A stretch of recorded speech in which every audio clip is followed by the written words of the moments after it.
Ya, buenas tardes. Esta es la tercera charla del ciclo de charlas que hacemos normalmente en taller de ejercitación junto con Alberto Moleto, que siempre hemos tratado de invitar arquitectos que eran asociados como con la materia que desarrollamos. Hace un tiempo estamos trabajando con estructura y con detalle. Tratamos de hacer un poco de mezcla de arquitectos que son referentes y que tenemos que ser referentes para el taller, arquitectos consolidados y a veces arquitectos jóvenes. No es el caso, tengo que ir más de los arquitectos consolidados que nosotros admiramos y que creo que todos los alumnos también deben hacerlo. Así que primero agradecerte, Guillermo, por estar acá. Creo que es una suerte poder escuchar un poco, en varias veces uno ha escuchado cosas de ti, pero poder tenerlo aquí presentando, referido especialmente con el tema de variaciones y mascaradas. Vinculado con una estructura que está súper vinculada, con una arquitectura que está súper vinculada con la construcción y con la estructura y el trabajar a partir del material. No sé, alguna otra introducción, pero arquitecto de la escuela, de su oficina que Guillermo Acuñación, radicado en Chiloé hace un buen tiempo.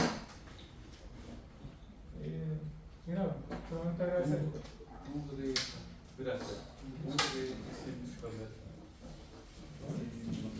Sí.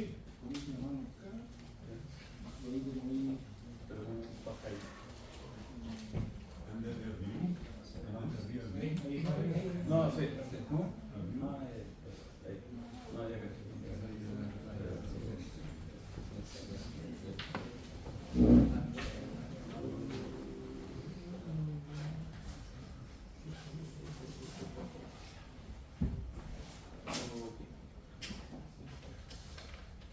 Hola.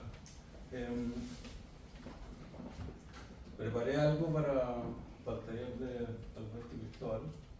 No una charla así como muy ordenada, pero es algo que yo le estoy dando vuelta constantemente a propósito de las cosas que hago y que creo que puede servir también un poco como de tema para los ¿quiénes son los que están estudiando acá en el taller? Para los que están proyectando hoy día con ellos, con Alberto y con Cristóbal. La página que estamos viendo es una partitura de Bach, de las variaciones de Goldberg. Es la primera área, completamente rayada por Glenn Glove. No sé si conocen al pianista, que lo interpretó en dos ocasiones en su carrera, una en 1938 me parece, que fue la primera vez que las variaciones Goldberg se hicieron conocidas mundialmente y fue el disco que más disco vendido de música clásica de la historia. Y la segunda vez que la tocó completa fue en el 92, pocos meses antes de morir. Me interesa esta como forma de anotación y forma como de dibujo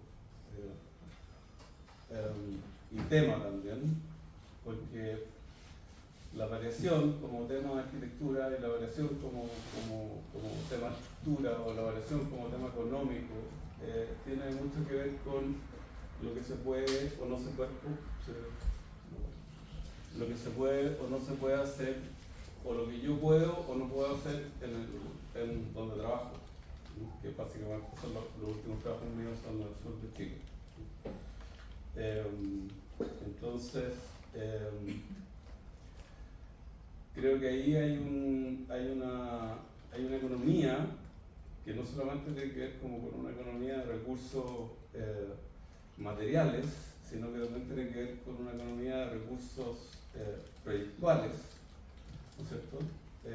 Que va de encargo en encargo, digámoslo así, como con un mismo principio formativo o un mismo principio un mismo principio constructivo, un mismo principio formal, un mismo principio económico, pero que al sobrerayar el encargo anterior, al repensar el tiempo o el tempo que sería música o la armonía musical de la nueva, llamémoslo así, poniéndolo en términos musicales, de la nueva ejecución de la misma partitura, ¿no es cierto?, hace que con el mínimo recurso puedas tener el máximo de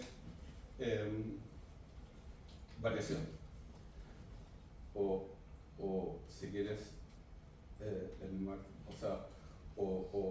o hacer desde lo mismo otra cosa totalmente distinta, pero con la misma geometría, con los mismos recursos, con las mismas dimensiones, con las mismas cuadrillas, con los mismos hasta metros cuadrados.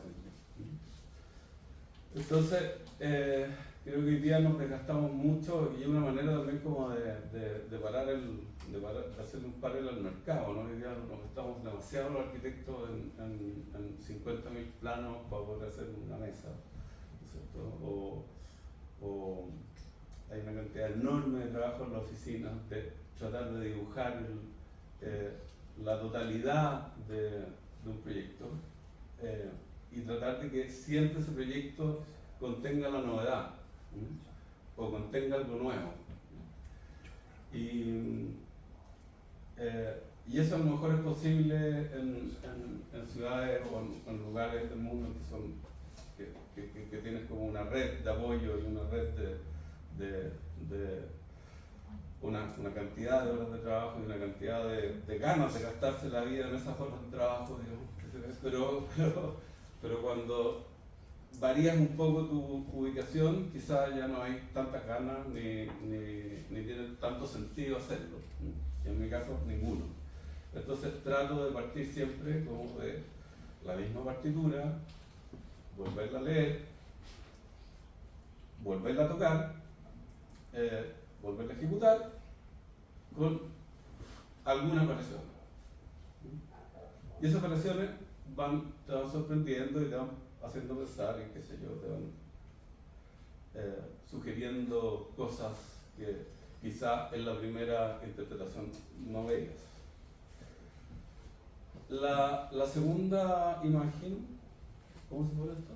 Pinchar la imagen de la... Ah, ya. Son unos dibujos de John Heathcock que a mí personalmente también me interesan mucho. John Heathcock fue básicamente un gran crítico, un muy buen profesor de la Robert Union y dibujó una enorme cantidad de cosas en su vida, un gran dibujante. Hizo una serie que se llama Las Mascaradas, que son formas de edificios que no necesariamente contienen un programa, o no necesariamente tienen que tener un destino arquitectónico, sino más bien contienen ciertos símbolos o ciertos arquetipos, ¿sí?, que hacen que esas formas o esos objetos o esas construcciones sean fácilmente reconocibles, sean fácilmente recordables y que además contienen, ¿no es cierto?, por ser básicas y arquetípicas, geometrías que de alguna manera cualquier persona sabe leer. No es necesario ser arquitecto, ni ser diseñador, no es necesario tener, sino que más bien son como formas que están ahí en cualquier parte de la ciudad, en cualquier parte de cualquier pueblo. Y creo que estas dos cosas, entre el principio formativo arquetípico y la variación, ¿no es cierto?, creo que con esos dos ingredientes yo he estado jugando en los últimos 10 años haciendo construcciones por distintos lugares del sur de Chile.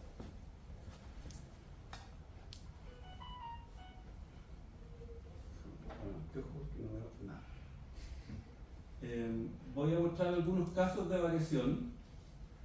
Desgraciadamente no se pueden mostrar consecutivos, pero hay tres, voy a poner uno en la pantalla. Acá hay tres obras que tienen el mismo principio, que tienen tres diferentes lugares, que parten de una planta cuadrada, con un patio central, con un incluvium en este caso, y que de alguna manera van generando situaciones distintas de acuerdo a cómo se van disponiendo en los lugares en que están. Estos son los dibujos como sketch, borradores, donde están las proporciones, donde más o menos está el proyecto, ya después simplemente un modelo, después simplemente de estos dibujos se pasa a un modelo CADWORK directamente para poder cortar la madera. Es muy corto el proceso. Entonces, hablamos de la economía hace un rato, ¿no es cierto? Entonces, mi método proyectual, mi método de trabajo en el taller, ¿no es cierto? Es partir de un borrador quiere decir que está borrado, que está borroneado, que está como rayado, pero que contiene de alguna manera toda la información que yo necesito para interpretar en un modelo para mecanización lo que quiero hacer.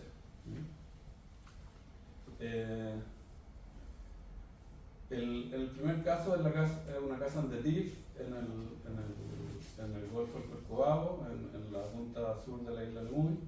Es una casa que está dentro de un bosque y que tenía que solucionar una pendiente, tenía que solucionar poder caber exactamente en el claro de un bosque. Después van a ver fotos, está todo repartido, pero no importa, va a pasar así. Y en el esquema que les estoy mostrando ya aparece la estructura, aparecen los cerramientos, aparecen las ventanas, aparece como la intención espacial de tener un anillo en planta perimetral, bajo nivel o a nivel de sofá, ¿no es cierto? En el caso con respecto a la terraza, aparece la fachada como la posibilidad de tener una suerte de envolvente de sacrificio con respecto a los árboles y al bosque en que está inserta. Aparece el patio como un lugar de ingreso de luz y de lluvia y de multiplicación de reflejos de paisaje. Y aparece esbozado también los 4 pollitos de fundación, las estructuras que siguen hacia arriba, las que se abaten, las que se abren hacia la luz, las que se cierran, en fin.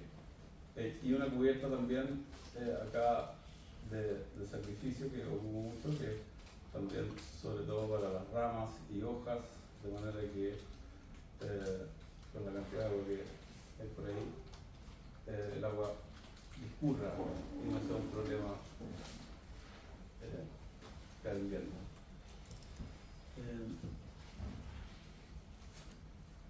Esta es una segunda casa que parte de la primera casa. Es exactamente el mismo esquema, con una pequeña variación, que la casa funciona con respecto del incluvium central, no con respecto del espacio exterior. Porque ya no tiene un bosque al lado, sino que tiene la vista hacia el lago San Frutillar, la vista hacia el lago Yanquihue, ¿no es cierto? Pero lo que tiene al lado, que no lo tiene inmediato, son una serie de parcelaciones horribles, con casas feas y con toda la arquitectura del mundo puesta en el mismo lugar, ¿no es cierto? Entonces, la decisión ahí fue como, partiendo del mismo esquema, volver al patio central y cargar al patio central y solo las aristas, las posibilidades de iluminación y vista. Entonces, en este caso, en el caso anterior, la planta de abajo era el Starling, como la cocina, que se todo junto, y los dormitorios estaban arriba. En este caso, la planta, el estar está arriba y los dormitorios están abajo. Si antes la casa, por ejemplo acá, se ponía en un calzo, acá por la pendiente la casa se va tomando distintos escalones como un juego de cuadrados concéntricos hacia arriba. Y esta es la tercera casa, que también parte del mismo esquema: patio central, la planta abajo, con todo el programa público, cuatro rectángulos que contienen el programa público, un patio central de acceso, y dos departamentos de dormitorios que son separados, que son dos alas de dormitorios que no se tocan, no se juntan nunca, y se miran a través de este patio central. Y acá, en vez de inclinarse la casa, llamémoslo así, hacia lo que se está inclinando antes, busqué la forma de generar esa misma proporción, o esa misma condición, ¿no es cierto?, con una serie de abogamientos. También la vamos a ver, ¿no? Entonces, allá aparecen aquí tres modelos con exactamente el mismo módulo, los mismos metros cuadrados, la misma altura, los mismos embrigados, con más filigrana o menos filigrana, pero al final más o menos la misma cosa, respondiendo a tres lugares distintos. Esos son los tipos de planos ya para Carlos. Esta es la segunda casa. Aquí está implantada en el terreno. Eso es como planta, ventana, cosas de ese tipo.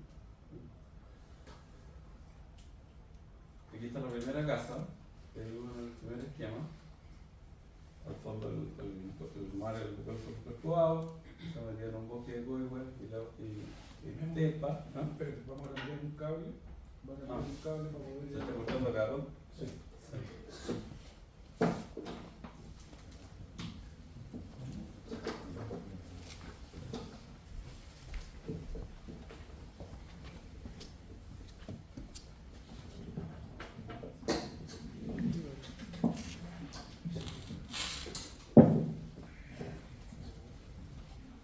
¿Estamos bien? Entonces, vamos a la primera casa. Ahí está en el bosque, ahí está el patio central, patio de luz y lluvia. Y aquí está la casa implantada en ese claro de bosque, con un calzo que recoge la pendiente del terreno y los dos niveles que van hacia arriba y la fachada de sacrificio hacia los vientos. Acá hay unos vientos salvajes, hacia los vientos y los descuelgues de ramas del bosque.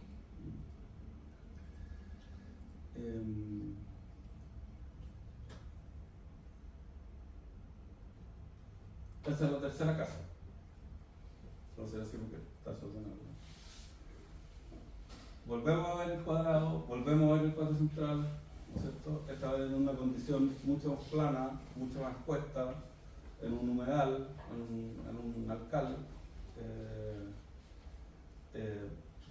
y ya con cuatro aguas definitivamente divididas. Siempre también separando los cerramientos de las funciones que tienen. Una cosa es climatizar, otra cosa es lluvia, otra cosa es viento, en fin.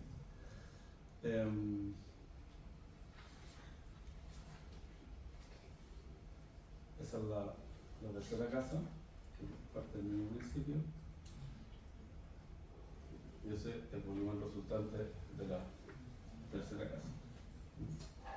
En este caso, la abertura hacia tomar la luz, que es abrirse en el segundo piso, se hace en forma curva. no en forma recta como la primera, pero es una variación de la recta, o sea, todo el mismo corte y chao. Ahora, el espacio cambia totalmente, porque es otro espacio.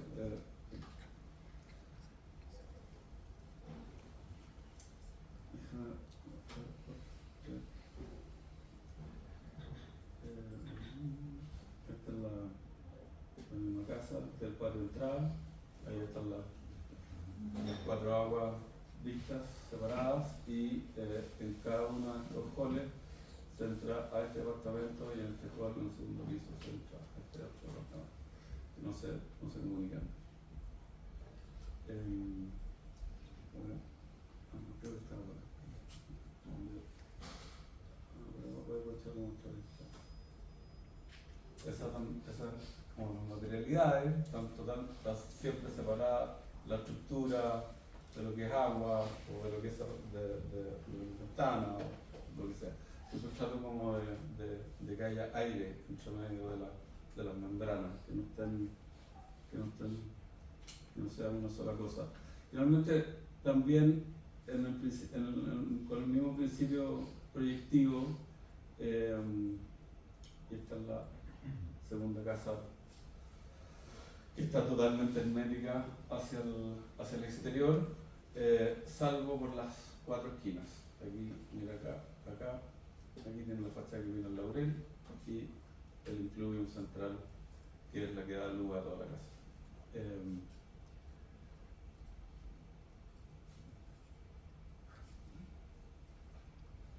Vamos a buscar una que se nos queda viendo.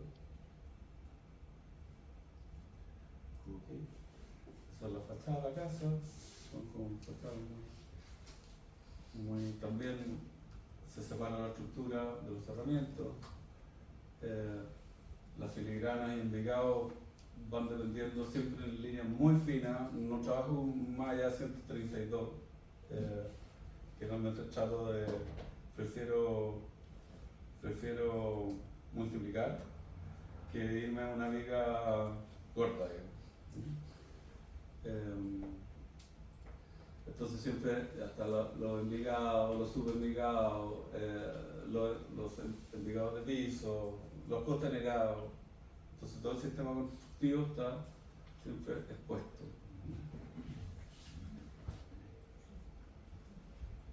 Es una vista hacia el patio.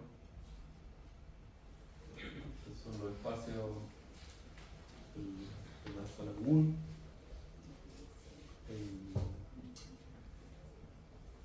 El comedor, cocina, siempre están como dispuestos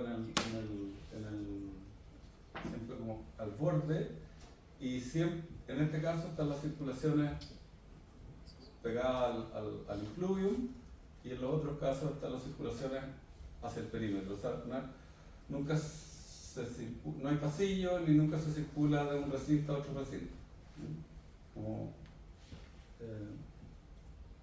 en ambos casos.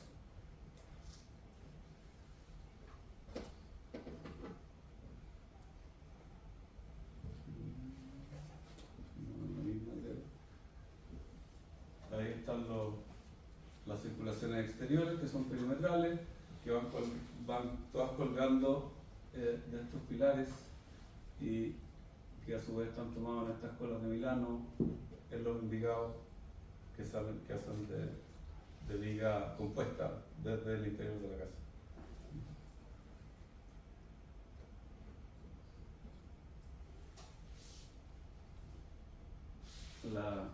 Las escaleras también son parte del sistema constructivo. No hay una como manera de hacer una cosa y después una manera de hacer otra, sino que siempre es monoproyectual y monomaterial.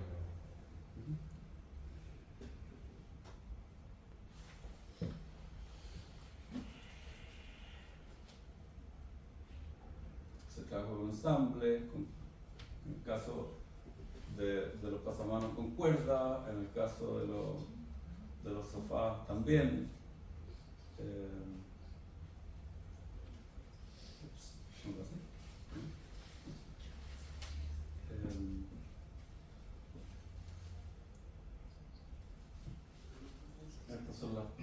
plantas que ya no sé, o sea, por ejemplo, esta planta es de la tercera casa, pero si saco la planta de la primera de la segunda casa, es más o menos igual. Por ejemplo, esos son los cortes de la tercera casa, que son iguales a los de la primera y a los de la tercera, de la segunda.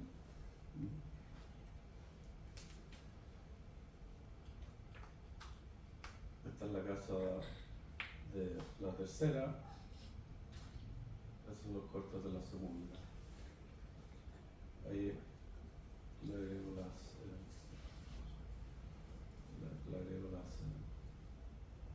bóvedas.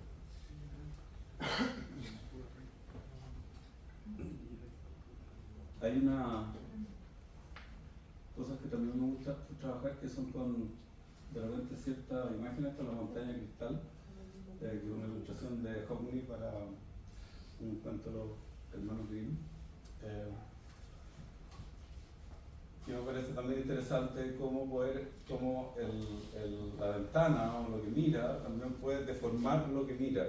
O sea, no necesariamente tienes que mirar en 3D, sino que ojalá el paisaje siempre esté, siempre lo que se mira esté deformado por un reflejo, por una multiplicación, por un haz de luz, de manera que lo que al final miras puede ser parte de tu imaginación también. Ahí está, más o menos para que vean la escala, la misma casa hecha en 3x0.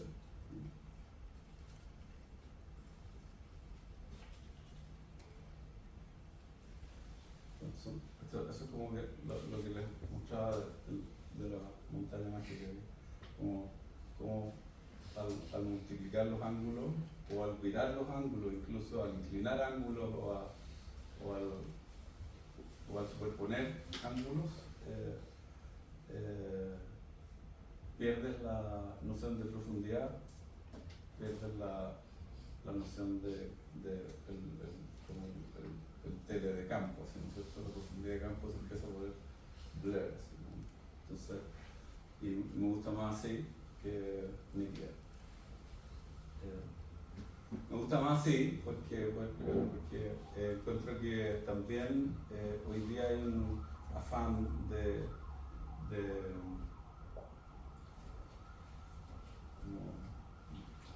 un afán por lo pulido, sino por el brillo, por el lujo, ¿no? por el así como oro en el peor sentido de la palabra. Entonces, creo que trabajar con lo que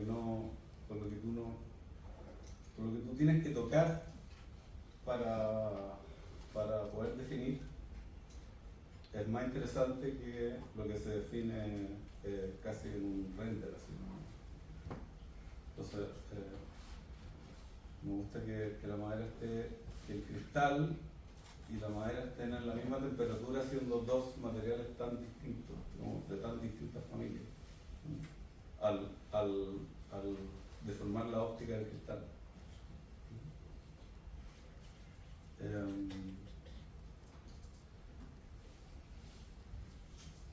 No son detalles.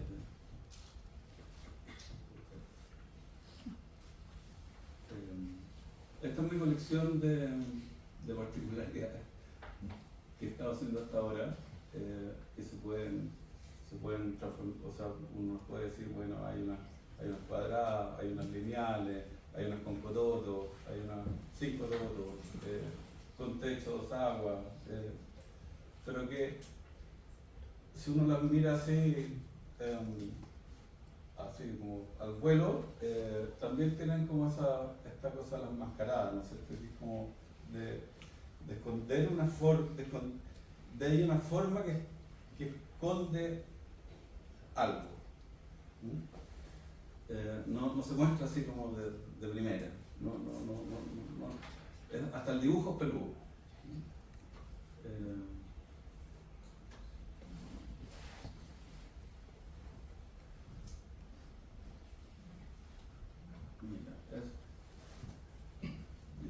lo mismo con, por ejemplo, si tengo que ocupar materiales que no son o que no están en las temperaturas de los colores o de la madera, que en realidad la paleta de colores de la madera y los colores que ocupa la madera tienen casi la misma temperatura. En este caso son las tejas de la cubierta de las bodas. Uno las puede también llevar como esa rugosidad, como esa suciedad,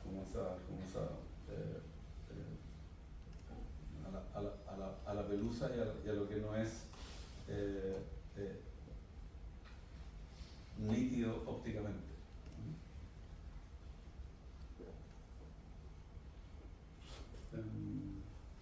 Y por último, porque no me queda tanto, acá hay por ejemplo, otra forma también que he estado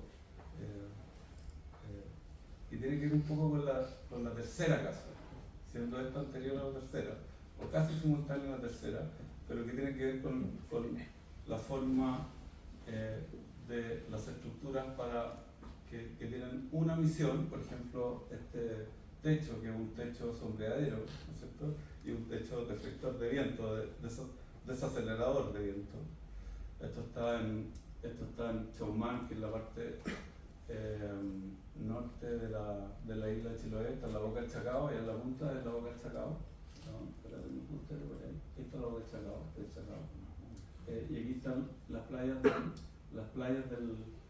del norte de Chiloé hacia el Pacífico son súper, así como, son unos arcos casi perfectos, muy lindos. Y tomamos la idea del arco, ¿no es cierto?, como deflector también, el arco como encauzador o como direccionador de los vientos de la casa. Y esa idea, esa idea que está acá, también está acá entre la bóveda y las cubiertas de sacrificio. O sea, siempre, no va a haber nunca una construcción así como que tenga un solo techo, a lo mejor tiene 2 techos, 3 techos, 4 techos, no sé. También hay una idea que es una variación de las otras, que son en esta, que es tener un programa totalmente separado, o sea, un programa que tiene en cada punta de la nave hay un programa y se une por terrazas. Y también está la idea de cómo tomar lo mismo que la otra, la pendiente, ¿no es cierto? Si se fijan acá hay una línea horizontal donde empieza la casa, digamos así, mecanizada, y donde empiezan las fundaciones. Y las fundaciones, por supuesto, que son un tronco sin mecanizar. Entonces, el tronco sin mecanizar se hinca en la tierra, se llega hasta un punto de que tú partes con tu mecanización. Tratando de no ocupar el mínimo posible hormigón o cosas de ese tipo. Y esta es la última casa, esta la voy a compartir así, que también es una variación y que me acabo de arrepentir de algo que hice, pero ya fue tarde. Bueno, me gusta, sí, pero es una variación también de las primeras, porque llamémoslo así como que pesqué el cuadrado y lo apreté. Lo apreté porque tengo una quebrada y no me cabía el cuadrado, entonces lo apreté y como que se aflautó. Es una casa que está también puesta solamente en 4 pilares, con una geometría muy simple. Tiene una cubierta de lluvia, una cubierta térmica, después tiene cerramientos inclinados hacia los bordes para que escurran las aguas. Tiene un piso superior, que es el piso común, un piso inferior, que son la casa, las habitaciones de dormitorio, ¿cierto? Y después una serie de conexiones que se van tirando patas para los distintos puntos del paisaje.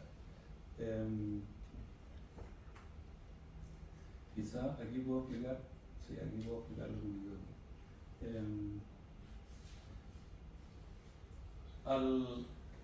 si se fijan, estos rombos de acá son exactamente los mismos dos rombos invertidos de la primera imagen o de la segunda o la tercera.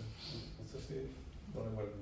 Pero es como que corté la casa acá, aquí en medio, y lo que tenía antes así, ahora lo puse así, porque no me cabía, entonces lo apreté. Por lo tanto, se formó una V en espejo, o sea, una V, derechamente. Y ahí apareció la idea de poder fundar la casa solamente en cuatro puntos. Pero lo que no advertí es que podría ser bonito, es que esta lucernario que está acá, que hace de patio en fondo comprimido, es haberlo hecho inversamente al volumen de la casa hacia abajo. Too late, pero a la próxima. Entonces, las variaciones, con el mismo módulo, con el mismo esquema, con la misma cantidad de metros cúbicos de madera, ¿no es cierto?, te permiten tener un proceso, llamarlo así, creativo o proyectivo, ¿no es cierto?, en donde tú ya vas solamente como repitiendo, vas controlando ciertos parámetros, ¿cierto?, pero no necesitas estar inventando la pólvora cada vez que te llega un encargo. Y eso te permite mejorar la construcción, porque dejan de ser un prototipo único y empiezan a que entre ellas hay una sucesión de especialización. Cada vez son mejores las canterías, cada vez son mejores puestos, las chapas calzan mejor, la quincallería, las redes, entonces como a tratar de sacar la improvisación de la obra, y te permiten también construir con muy poca gente, que es fundamental cuando estáis a la cresta. Todas estas casas que hemos visto las han construido 4 personas. Y se entran en un camión 3/4 y el resto son puras camionetas. O sea, la misma camioneta, los 4 gallos que hacen la casa, es la camioneta que se transportan los fittings, el tubo 110, ¿cachai? Entonces, y eso hace que esas 4 personas, no necesariamente que las 4 hayan construido las 4 casas, pero que los equipos de 4 se compartan información, compartan experiencia, como tal tinta, oye no, algo así, dilúyelo acá, oye a mí me resultó esto, y eso como que pensé que era interesante para poder proponerles que se pudiera ver, no sé en qué están, así como me diré el cariño, no importa, ver la manera de que en esta escala de proyectos, no digo que sirva para todo, pero para esta escala de proyectos, una casa la cosa es cualquiera, una casa es algo muy doméstico. Una casa no tengáis calculista, no tengáis instaladores, no tengáis eléctricos, no tengáis el sanitario, ni el de clima, ni de nada, cero, no hay nada, son 4 planos. Entonces, también el monto de energía dedicado a cada una de ellas se comprime un montón. Tenéis menos oficina, menos infraestructura, menos computadores, menos redes, nada.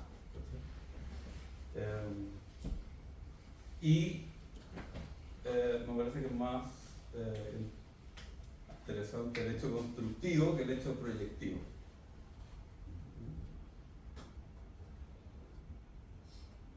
Ahora vemos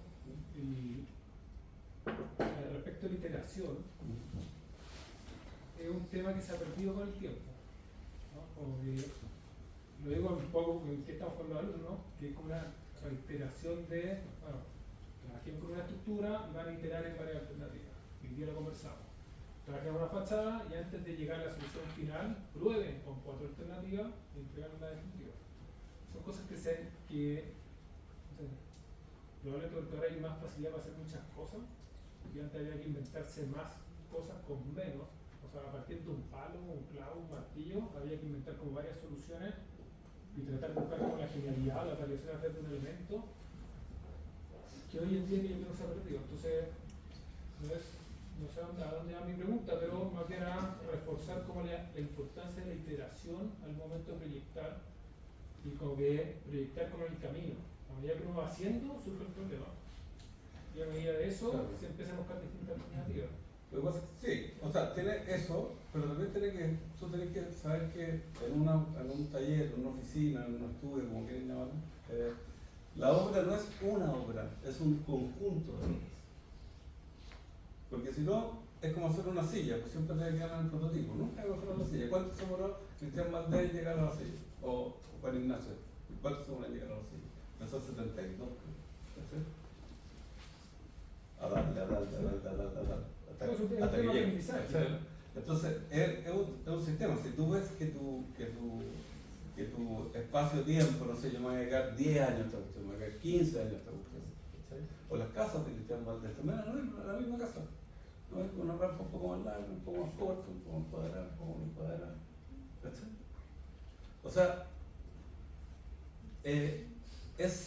yo encuentro que es súper neurótico y súper caro en plata, caro, estar todos los días tratando de inventar una novedad. O sea, lo encuentro siempre ya como demente. Es como tener que tener un closet gigante lleno de ropa y elegir todas las ropas que pones al día. Así como no, ¿sí? Entonces, creo que para la escala de nosotros, para el lugar donde están, donde yo trabajo, o donde está este portafolio, o donde está esta serie de 12, 15 casas, ¿no es cierto? Me parece que hay que verlas como una totalidad.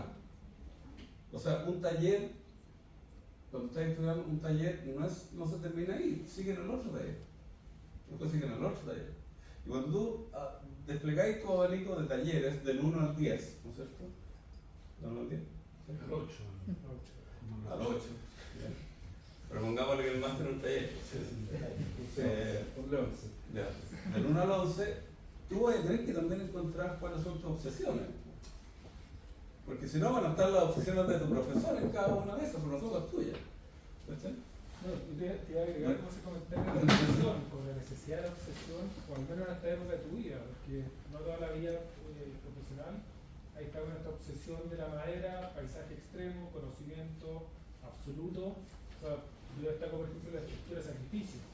Estas filigranas exteriores porque está en la mitad de un bosque, se cae en la rama, una rayada, el viento se fue en tal dirección. Entonces ser súper consciente de eso, pero hay una obsesión que caracteriza como esta secuencia de iteración. Pero también tú tenés que tener un metro, o sea, sí, está bien, tú lo voy a explicar desde el psiquiatra, ¿no? Pero también te voy a explicar desde que, oye, si yo sabes que yo trabajo en tal lugar, mira, estas casitas dan más o menos tanto, así que, o sea, para gastarnos tenemos esto nomás, no tenemos mundo.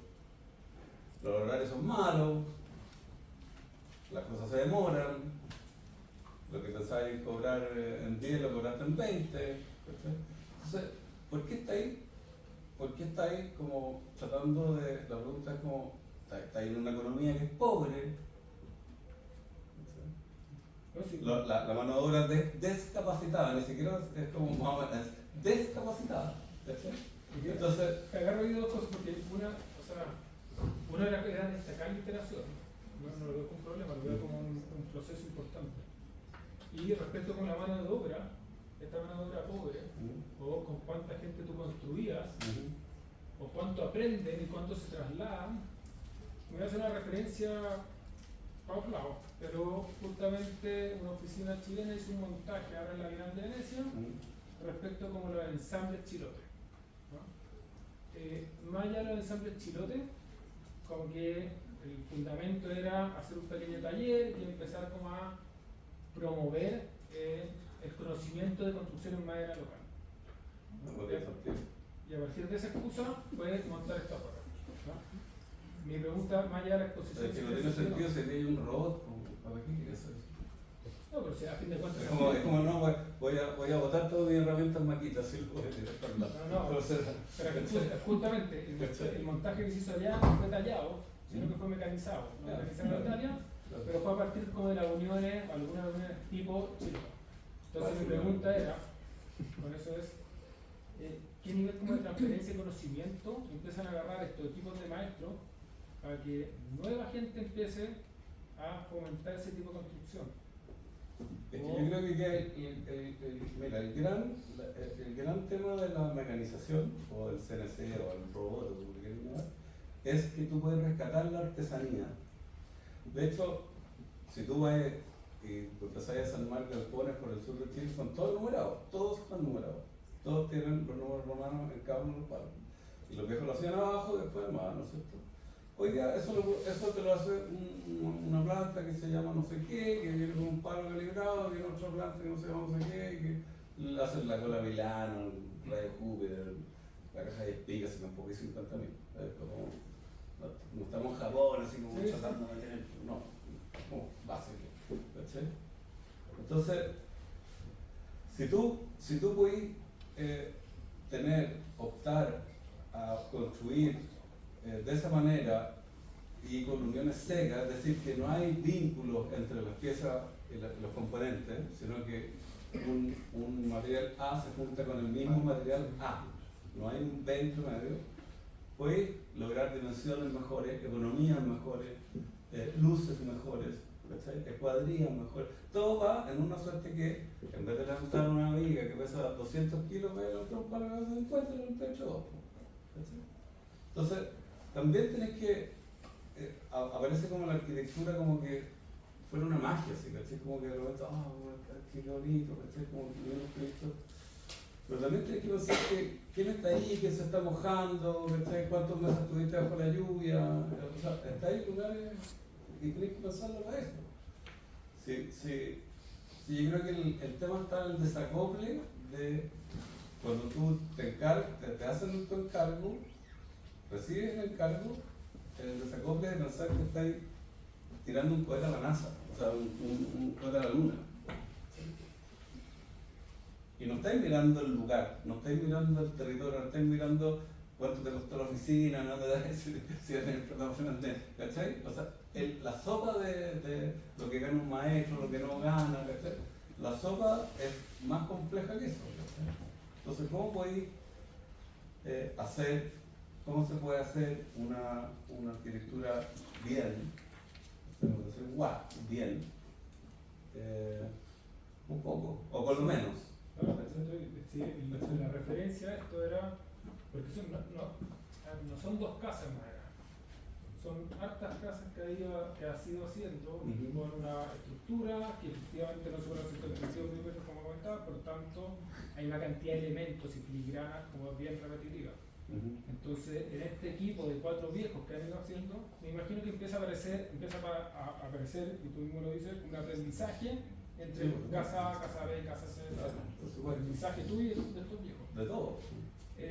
Y que me parece interesante, con este curso que te decía, que es como la puesta en valor de la construcción chilota en madera. Entonces, en el caso tuyo, con estos viejos, ¿cuánto se puede llegar a transmitir este conocimiento tecnificado hoy en día por una máquina? No sé, yo lo único que pongo el acento en que como la nostalgia de la construcción chilota en madera, como esa cosa, me lo veía una charla que me enviaron los de las iglesias de Chiloé. Ella era como, así como, yo me sentía en mayo del 68, así que fue como de una nostalgia absoluta, ¿cachai?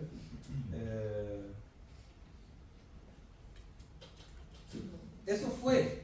Las iglesias se hicieron así, los palafitos se hicieron así, o se siguen haciendo así, pero eso fue ya. ¿Cachai? Sí, no lo comentó por nostalgia, lo comentó más bien por transmitir el conocimiento de este equipo de viejos que van trabajando en tus proyectos y de cómo se puede seguir transmitiendo a más personas que quieran tomar la construcción en madera y no desaparecer. Sí, no me parece que vaya a desaparecer, no creo que esté en peligro de extinción a su vez. Creo que se está construyendo cualquier cantidad, o sea, el sur está plagado, de buena, mala, pero está plagado. Además, la madera tiene esa cosa que es como un champiñón, aparece, después se pudre, después desaparece, después aparece otro gallo, es otra cosa. Tiene esa. Y se acostumbra también. Nosotros, uno de repente va en el camino, ve una casa que ya está abandonada y al lado, a 2 metros se la otra. Ahí la dejan así como que se va cayendo todo. Oye, Memo, otro, para moverte un poco de esta área como de las casas de madera, si uno ve como su carrera más bibliográfica, como para acá, hay una sensación, a mí me da la sensación como de que es, como que ya pasaste por lo otro. O sea, es como una conversación, como en el fondo ya hiciste precisión, hiciste esas casas en locuro. Me acuerdo de la conferencia que hiciste acá con la mesa pegada acá, ¿cierto? Con los dibujos desplegados, otro presupuesto, no vamos a hablar del core y del revestimiento, ¿cierto? Precisión, a mí me tocaba recorrerlo. Entonces, también hay algo como con un poco.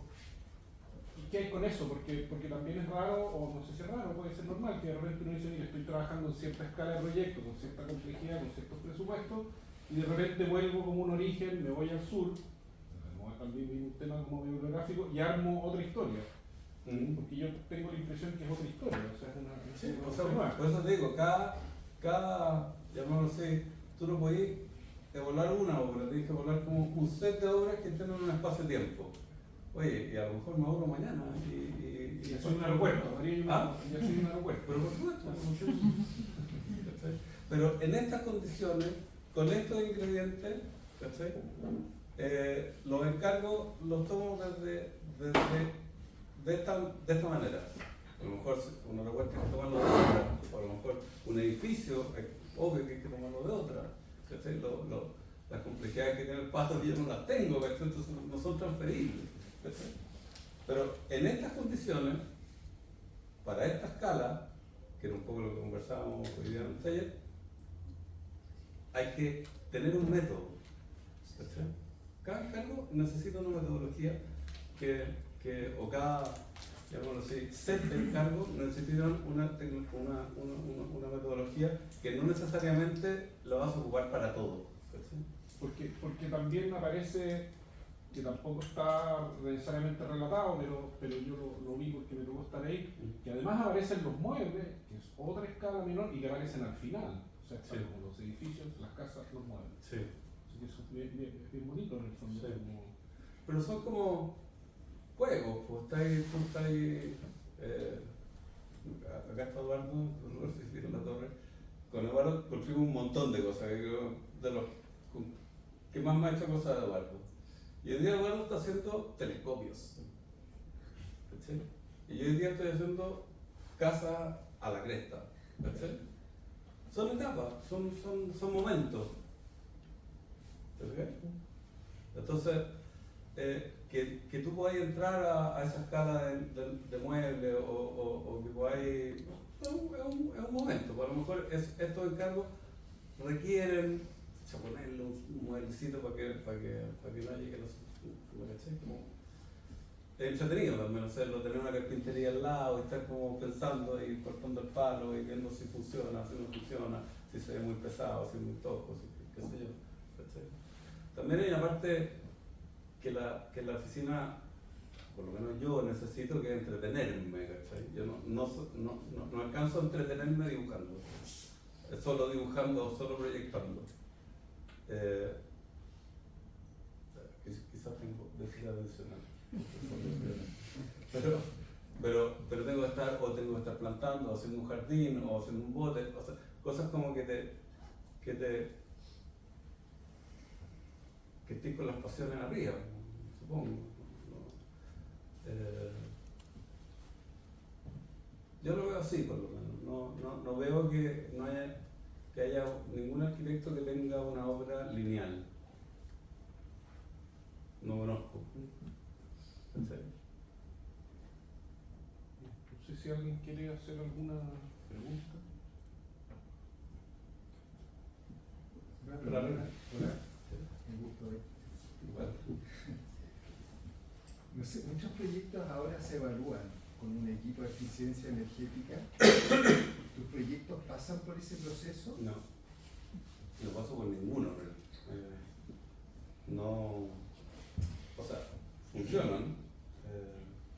Creo que aplico una fórmula que es de efecto invernadero que me ha funcionado bien. Es decir, calentar y después más bien enfriar que calentar. Yo prefiero que las casas estén calientes permanentemente con radiación que a que tenga que subirles la temperatura. Pero no, he tratado, mira, en este set de cosas que he hecho los últimos años, he tratado como de borrar especialistas. Sacarlo a todos por fuera, que sea lo más económico posible. Tampoco tenemos un clima desastroso, no es así, es normal, tenéis 13 grados en el agua permanente, ¿cachai? De repente una racha de viento por tu buque, pero tampoco es que estemos en Alaska, ¿cachai? Quizá, y a mí me parece el tema de proyectos de esta escala, es decir, casas o construcciones de pequeño tamaño, de pequeño formato, me parece que el tema, que hay muchos temas políticamente correctos que están absolutamente a sobre. Puede ser, pero es interesante simplemente como observación, cuando tú ves la casa chilota, que es principalmente madera, tanto en el revestimiento, los tabiques, los cierres, digamos, etcétera, etcétera, y la ventana se reduce al mínimo, y aquí se invierte esa relación. Pero la casa chilote te consume un bosque de leña. Puede ser. Entonces, pero, además hay otra que es interesante, claro, digamos, no, sí. medir el tema de eficiencia energética con una con respecto a la otra, no por un problema, no sé, digamos, un poco para evaluar tu propio proyecto, digamos, en relación a una casa que efectivamente es la que más se reproduce, digamos, en la isla, que obviamente tiene interés arquitectónica de otro orden, Sí. pero encuentro interesante ese sentido común que por un lado se mantuvo por tanto tiempo. Yo creo que o sea, de mi experiencia en casas chilotas, es decir, casas de planos, no de líneas, Sí, porque acá tenéis que... sí, está claro. Son dos mundos distintos. Sí, está clarísimo. Acá estamos trabajando con líneas, Sí, es una geometría lineal, ¿cachai? No planar, entonces sí. no tiene que ver, ni estructuralmente, ni técnicamente, Sí. ni... Pero en las casas, llamamos chilotas, que son casas de planos, construidas con perforaciones mínimas, Sí. con aislaciones, nada, cero. Claro, estaban en torno a esta cocina, ¿no es cierto? A esta estufa, y está el flojero al lado de la estufa, no sé, están todos pegados a la estufa, o el fogón, ¿no? Sí, Todos sí, en el sí, fogón, pero es la belleza, ¿no? Y lo otro es que tú tenés que también, hay dos tipos de situaciones, casas que son de habitación permanente y casas que son pop-up, o sea, llegó, se prendió y después se apagó y se olvidó. ¿Cachai? Entonces, ¿cómo se mantiene esa casa en el olvido, en el tiempo? ¿Quién la calienta? ¿Quién va a prenderle la estufa para que los colchones no tengan hongo? ¿Cachai? Entonces, hay ahí una condición que, claro, que creo que es distinta. La casa chilota es una casa cerrada, mínima, con un consumo de calorías bestial en torno a la cocina leña, ¿no es cierto? Hoy día, ver lo que está el metro cúbico leña, de loco. Entonces, pero está la familia ahí, está la mujer ahí, o el hombre ahí, o están entrando y saliendo, y el fuego está prendido 24/7. En estos casos no, en estos casos son como casas que yo les pido que por lo menos tengan 16 grados interiores sin ninguna energía. A junio 21, es decir, 5 horas de luz al día. Y funcionan. En verano son más calurosas, pero en verano tenés el viento sur, que abrís tu ventana y se lleva a cualquier temperatura. ¿Cachai? Es muy helado. Entonces,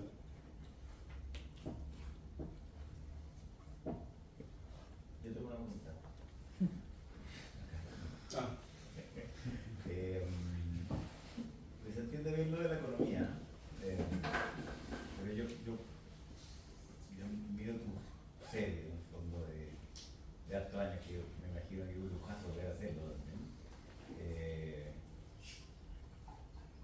Y me pregunto si en tu proceso creativo, ¿cómo te ha sido más fácil o más difícil? O si hay economía o no hay economía en el proceso creativo. Porque en el fondo miro la primera imagen de la variación de Google, creo que era. Luego, ¿sí? Sí. Claro, yo miré una partitura rayada con un nivel de intensidad increíble. Me imagino como el tema de hacer variaciones. O sea, que ¿cuánto seso te consume en la última variación desde la primera hasta ahora? ¿Ha sido más fácil o más difícil? No sé si en términos así como consume menos en términos de dibujo, consume menos porque los procesos son más fáciles. Pero en términos de sentarte a tocar el piano y a volverlo a tocar de un rato, es lo mismo. Pues si al final uno toca el piano hasta que le gusta la como sonó. Pues. Entonces, y no te vas a quedar tranquilo hasta que no suene bien. Pero eso tiene dos partes. Tiene una parte que es llamémoslo así, de borroneo, de sketch, y tiene otra parte que es la obra. Y yo le cargo mucho a la obra. ¿Cachai? Porque al ser un proyecto que trabaja con la línea, no con el plano, que esto también es importante, es decir, hay una suerte de líneas que se rellenan con cualquier cosa, si quieres cerrada, abierta, vidrio, teja, lo que quieras. Entonces, y al definir que todo eso que se va a rellenar, o todo lo que va a complementar esa geometría, tiene un tiempo o sea, necesita un cuestión de 10 meses, 12 meses como poder completarse, ¿no es cierto? Tú también tenés tiempo para ir borroneando ahí mismo. Y eso no es mecanizado. ¿Ah? Eso No es mecanizado. Eso no es mecanizado. Entonces, lo único rígido, lo único que tú tienes que tener así como súper claro es tu set geométrico. Después, si a eso le llamáis cocina, o le pusiste salida para los niños, o lo convertiste en baño, ya es otro problema. ¿Sí? Pero ahí hay un pulmón de tiempo largo, ¿sí? Que el mismo lugar, o las mismas reuniones, o las mismas conversitas, te van a servir como para ir también afinando. Sin darte cuenta, estar así como obsesionado, ¿cachai? Fíjate que el Gould tiene una cuestión súper interesante, porque Gould es un tipo que a muy pronto andar dejó de tocar en vivo y solo grabó música. Solo grababa el piano en la CBS, ¿no? Sí. Y lo que hacía era que grababan pistas, y si no le gustaba una pista, no importa, la tocaba de nuevo, iba donde el ingeniero de sonido y le ponme esta pista en este lugar, ¿cachai? Entonces, también él tenía esa cosa que sí, borronea la partitura, una cosa que Bach se demoraba 35 minutos, él la lleva 54, ¿cachai? Le pone más emoción, más tiempo, qué sé yo, pero también va la posibilidad de grabar en el estudio, le da esa oportunidad, que es no pensarlo todo de una, ¿cachai? O no como que te salió al toque, ¿cachai? Pero quizás también tenemos la ventaja de que como que la estructura, la arquitectura en este caso, se lo lleva todo. Sí, El resto, claro. el resto es un poco lo mismo. Lo mismo. ¿No? Podría quedar, no sé, sin cerrar, podría cambiar, podría ser una Puede ser una terraza. Y hay una relevancia, y aquí hago como el salto como el taller, como la relevancia de la estructura, como gente partidaria completamente de la arquitectura. Uno y otro son lo mismo, pero estructura presente. Claro, o sea, tú entraste desde Tú te definiendo esa geometría. la obra gruesa, y casi que es como un criterio como una obra pública. Es mejor hacer una buena obra gruesa, porque después todo el resto te lo recorta Porque está lleno. y lo echan a perder. O a lo mejor, Si queda una estructura bien, tu vida también va a cambiar. cambiar y ya no hay que querer tener eso, y sacar eso, no echar. Las casas son bien mutantes, así como vida familiar. Entonces, pero si tenéis una geometría que va posibilitando eso, ¿Alguna de las tres casas que mostraste, si uno las empieza a limpiar la planta, son la misma planta o no? Sí. Son la misma. sí. O sea, puede llegar hasta Hasta un punto que es lo mismo. Hasta un punto que es lo mismo. Sí. Como los de 280 por 280. Sí. En 4 módulos de 70. Sí. Y la altura también son lo mismo. Memo, ¿a ti qué te ha mostrado como en tu experiencia o como qué cosas te han dicho como este es un buen módulo, tanto desde como porque hay un lado constructivo, pero también porque permite la mayor cantidad de usos y permite la mayor cantidad de flexibilidad, dependiendo si hay que cambiar algo, pero la estructura sigue funcionando? Disculpa, digamos. Ocupo harto el de 280. ¿Cómo llegaste a algo? 70, 140, en 280 es un espacio apretado, pero todavía queda una mesa. Además siempre tenéis la posibilidad de agregarle 870 que no son parte de esa geometría, pero que ¡pac! Se lo pegáis por al lado, ¿cachai? Está como, o sacáis, que hago mucho, que hago ya este es el cuadrado, que soy acá también, no sé lo que es, pero seguro que puede ser una cocina, un comedor, cualquier cosa, y digo, oye, pero es que está medio metanza, ya, la circulación está por afuera, 470 más, ¿cachai? Es fácil de transportar, fácil de multiplicar en altura, te quedan las relaciones como triangulares o circulares dentro de la geometría súper estable. ¿Eso? ¿Me gusta?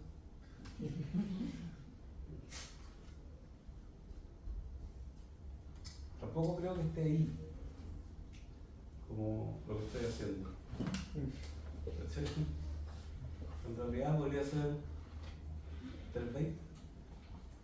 Serían un poquito más fofas las casas, serían un poquito como los espacios menos tensos, pero también.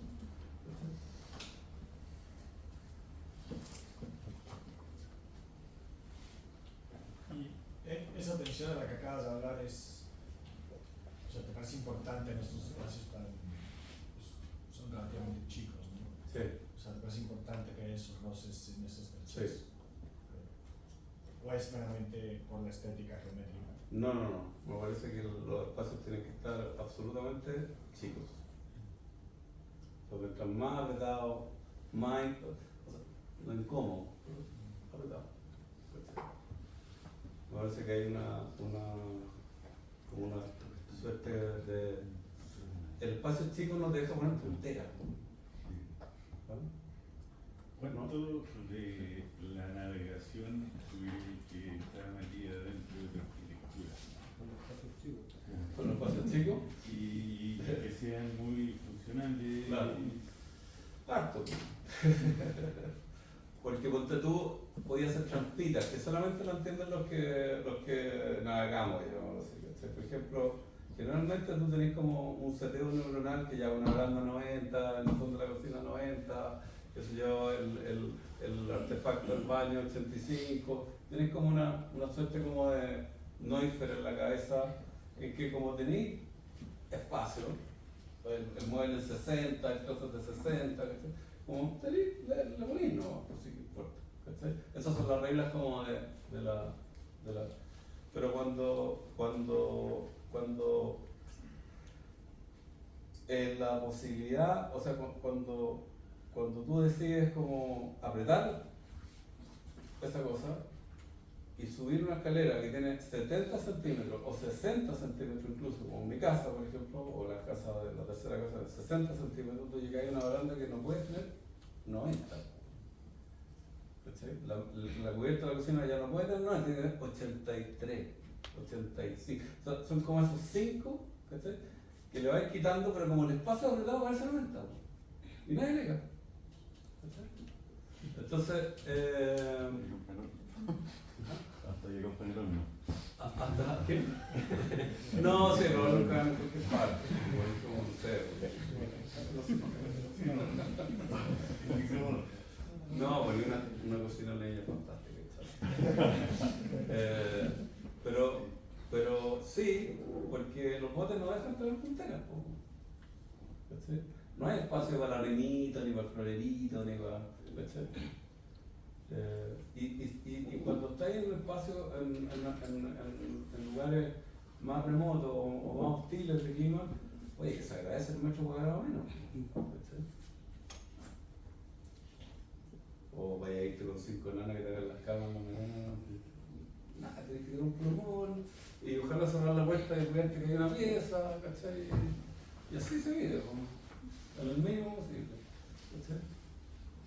Y tenemos además una temporada larguísima de verano que es exquisita, que uno está afuera,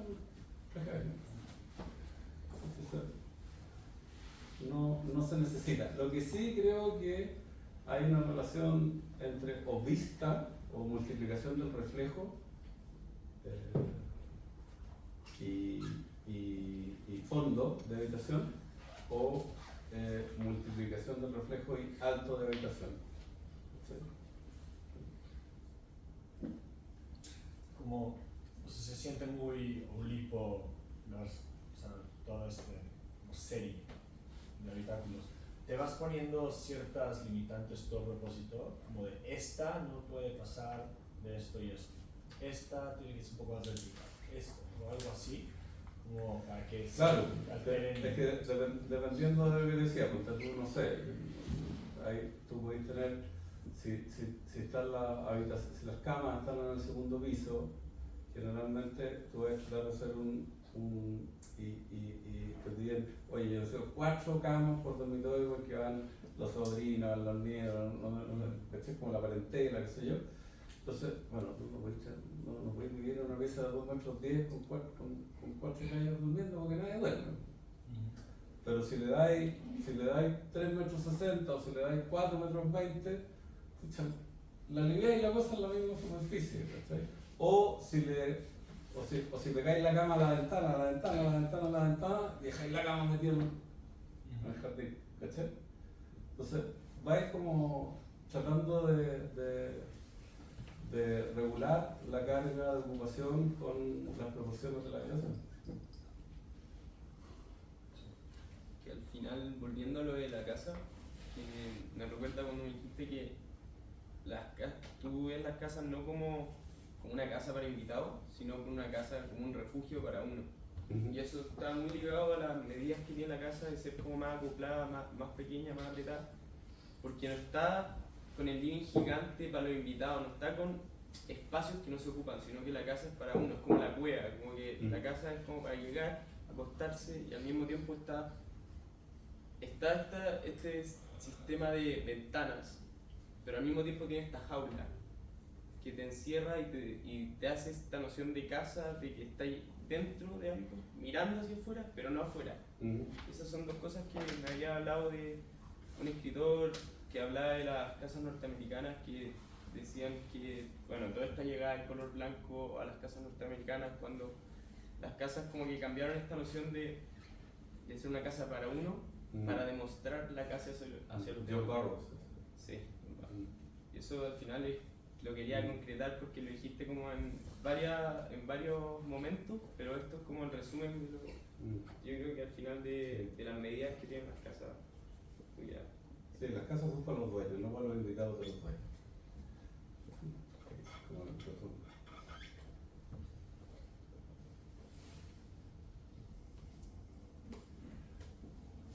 ¿Alguna otra pregunta, comentario? ¿No? Cerramos. Bien, pues ya es tarde. Muchas gracias. Muchas gracias.